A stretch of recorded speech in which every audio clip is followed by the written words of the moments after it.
మీ party గాని అద్భుతంగా పనిచేసి ఉంటే కాంగ్రెస్ హవా ఎందుకు ఉంటుంది? అన్ని పార్టీలు అన్ని పనులు చేసి ఉంటే ఈ రోజున అసలు మనకు సమస్యలు ఎందుకు? అన్ని పనులు అయిపోయి ఉండాలి కదా. అవును, అట్లా ఉండదు. సమాజంలో ఎట్లుంటుందంటే మీ ప్రభుత్వం కూడా ఉంది కదా 10 ఏళ్లుగా, మీరేం చేసినట్టు? తెలంగాణలో ఇన్ఫ్రాస్ట్రక్చర్ కానీ, అగ్రికల్చర్ కానీ, కరెంటు కానీ, లేకుంటే ఒక రైతు బంధు కావచ్చు, రైతు బీమా కావచ్చు, కళ్యాణ లక్ష్మి కావచ్చు, ఆసరా పెన్షన్ కావచ్చు, ఏం ఒకసారి చూడండి. అప్పు కూడా పెరిగింది కదా సార్. అప్పు పెరుగుతూనే కదా ఎసెట్స్ క్రియేట్ అయ్యేది. కానీ ఎసెట్స్ కన్నా కంపేర్ చేసుకుంటే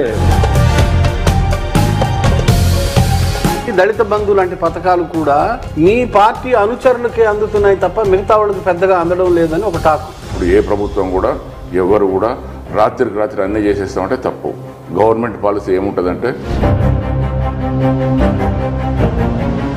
మరి రాత్రి ఒక విలేజ్లో మిమ్మల్ని అడ్డుకున్నారుగా. ఇప్పుడు మా దగ్గర ఒక 4-5 డేస్ బ్యాక్ అనుకుంటా, 1 వీక్ బ్యాక్ ఇస్లావస్తండ అని ఉంటుంది తిరుమలాయపాలెం మండలంలో. ఆడ మీరు రియల్ పొలిటీషియన్ సార్. నేను పొలిటీషియన్ కాదు, నేను మానవతావాదిని సార్. నియామకాల మీద చాలా కాంట్రవర్సీ ఉంది, పేపర్ లీకేజీలు కానీ మరొకటి కానీ. వ్యవస్థ లోపం, వ్యవస్థలో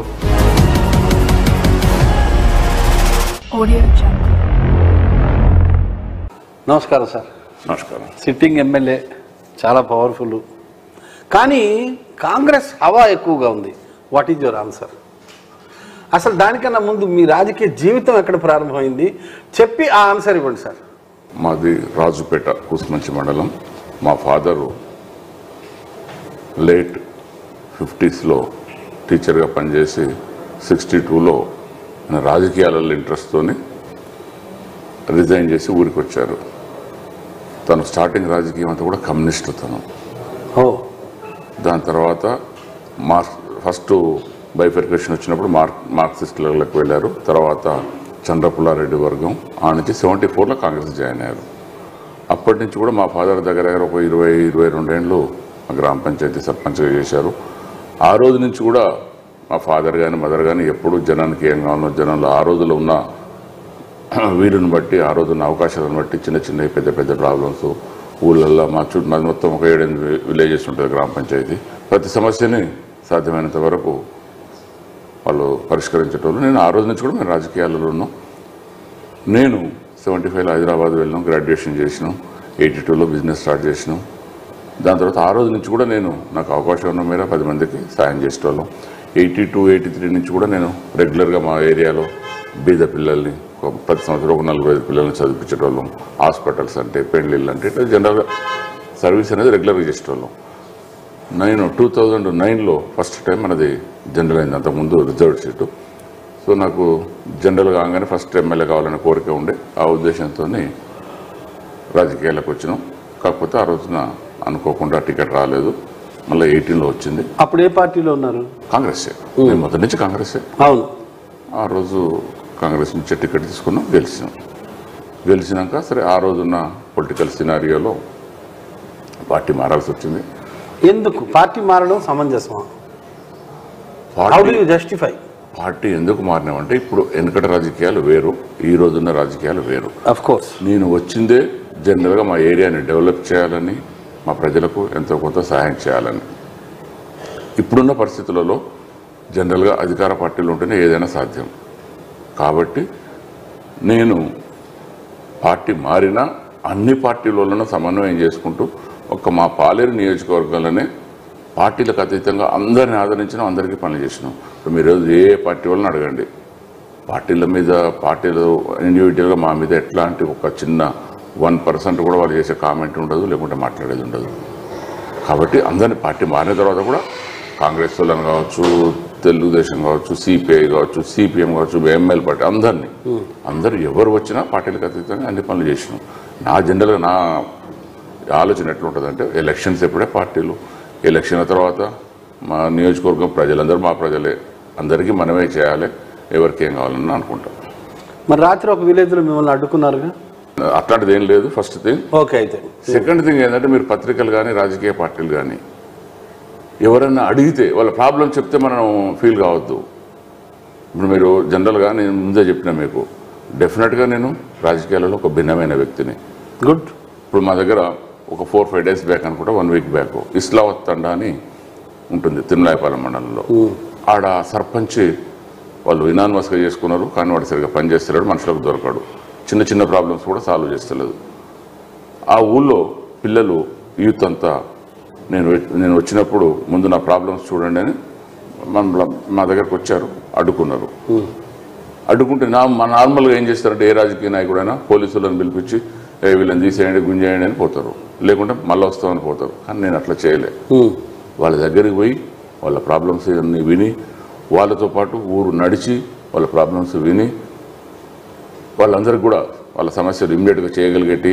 సపోజ్ స్ట్రీట్ లైట్ అడిగారు, ఇమ్మీడియట్గా పెట్టించాం.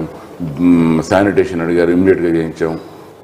ఇంకా రోడ్లు అన్నీ కూడా యాక్చువల్గా శాంక్షన్ అయి ఉన్నాయి కూడా సర్పంచ్ ఇన్ఎఫిషియన్సీతో చేయలేదు. అవన్నీ కూడా ఒక 2-3 monthsలో చేపిస్తామని చెప్పి 2 daysలో ఆ రోజు ఎవరైతే నాకు బాధలు చెప్పుకోవడానికి వచ్చారో ఆ పిల్లలు మళ్ళీ వచ్చి మా పార్టీలో జాయిన్ అయ్యారు.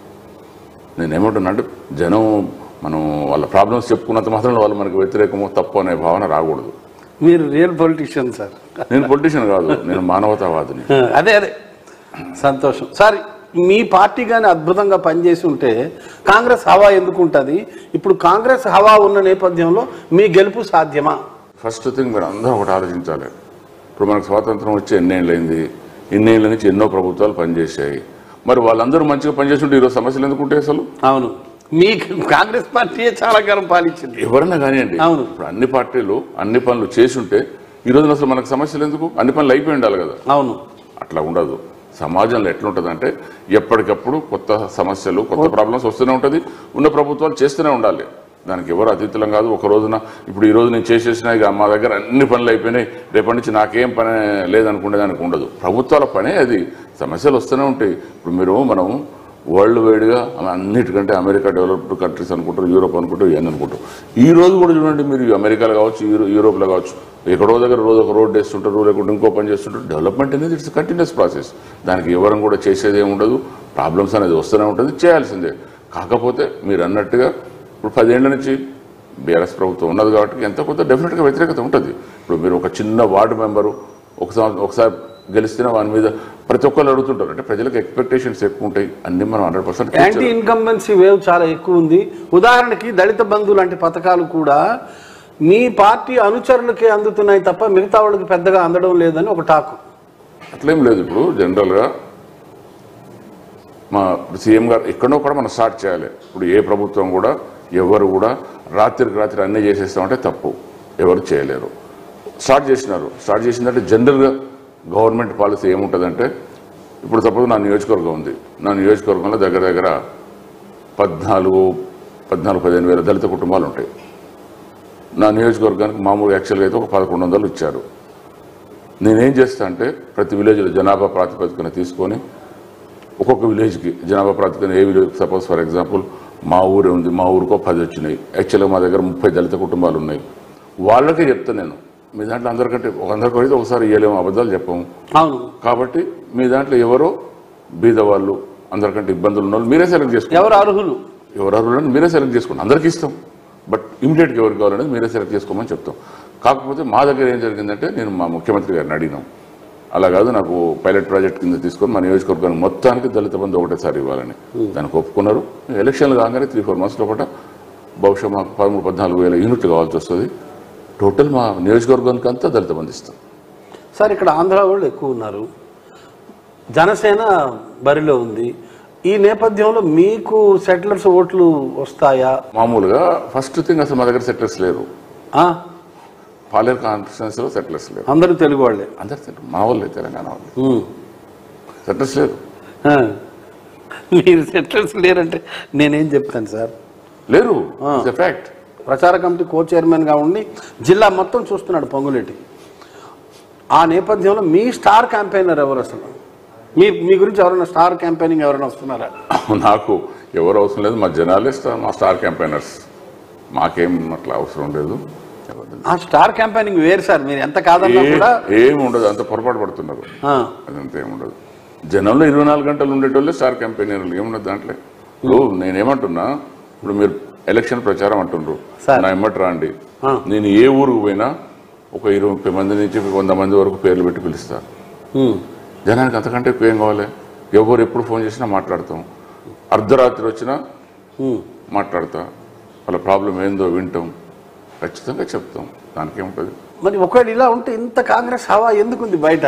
మీ పార్టీ కానీ అంత బాగా పాలించి ఉంటే, అన్ని సౌకర్యాలు ఇచ్చుంటే ప్రజలకి, అంత హవా ఎందుకుంది సార్? మళ్ళీ మీరు మొదటికి వచ్చారు. నేనేమంటున్నా, అంతకుముందు ప్రభుత్వాలు అన్ని పనులు చేస్తుంటే ఈరోజు పెండింగ్ ఎందుకుంటాయి అసలు? మరి మీ ప్రభుత్వం కూడా ఉంది కదా 10 ఏళ్లుగా, మీరేం చేసినట్టు? చేస్తూనే ఉన్నాం కదా.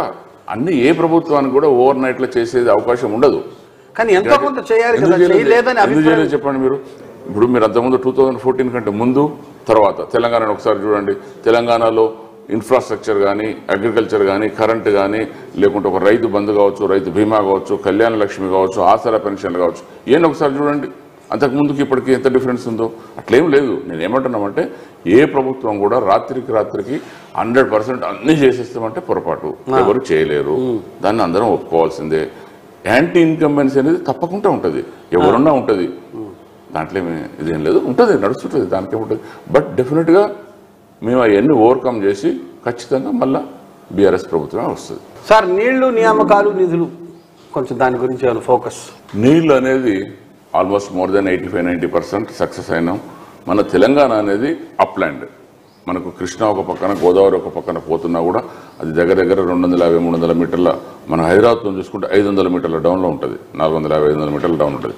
మనకు అనివార్యంగా లిఫ్ట్ చేయాల్సిందే. లిఫ్ట్ చేయకుండా వాటర్ రాదు. ఆ ఇదిలో ఇప్పుడు ఆల్రెడీ మనం సక్సెస్ అయినాం. చాలా వరకు మనం లిఫ్ట్లు ఇవన్నీ కూడా అయిపోయినాయి. నీళ్ళది ఇంకొక 5-6 months 1 year లోపల 100% తెలంగాణలో వాటర్ ప్రాబ్లం, ఇరిగేషన్కు ప్రాబ్లం లేకుండా అయిపోతుంది. నిధులు మనం ఇంతకుముందు, ఇప్పుడు మీరు తెలంగాణ రాకముందు ఉమ్మడి రాష్ట్ర బడ్జెట్ ఎంత ఉందో అంతకంటే ఇప్పుడు డబుల్ ఉంది. ఇన్కమ్ పెంచినాం, అన్ని పెంచినాం, మంచిగా జరుగుతున్నాయి. అప్పు కూడా పెరిగింది కదా సార్? అప్పు పెరుగుతున్నా కదా ఎసెట్స్ క్రియేట్ అయ్యేది. అవును, కానీ ఎసెట్స్ కన్నా కంపేర్ చేసుకుంటే లేదు అట్లా. మనం నేనేమంటున్నా, ఇప్పుడు ఎవరైనా ఒక విమర్శ చేయాలి కాబట్టి మాట్లాడతామంటే దానికి అర్థం లేదు. నేనేమంటున్నా అంటే, నేను అట్లా మాట్లాడడం, మనం ఏది ఉన్నా ఉన్నది ఉన్నట్టునే ఖచ్చితంగా. మేము నిజంగా మా సైడ్ మేము ఏమైనా చేయలేకపోతుంటే కూడా చెప్తాను. నేను ఖచ్చితంగా మా వాళ్ళకు కూడా నేను మభ్యపెట్టి చెప్పాను, రేపు రా ఎల్లుండి రా అని చెప్పాను. ఏదైనా కాని పని ఉంటే ఖచ్చితంగా చెప్తాను, బాబు ఇది కాదు, దీని గురించి తిరగొద్దు, వేస్ట్, టైం వేస్ట్, దీని గురించి ఒక 10 రూపాయలు కూడా ఖర్చు పెట్టొద్దు అని చెప్పి, అంటే వచ్చేటానికో పోయటానికో ఖర్చు అవుతుంది కదా. అవును సార్, అట్లాంటిది కూడా వద్దని చెప్తాం. సార్, నియామకాల మీద చాలా కాంట్రవర్సీ ఉంది. పేపర్ లీకేజ్ కానీ మరొకటి కానీ, వ్యవస్థ లోపం. ఇప్పుడు దానికి ప్రతి వ్యవస్థలో లోపాలు ఉంటాయి సరే, అది కూడా ఓవర్కమ్ అవుతాం, చేస్తాం. చాలా సింపుల్గా చెప్పారు. అంతే సింపుల్గా. Right sir, thank you sir. Right.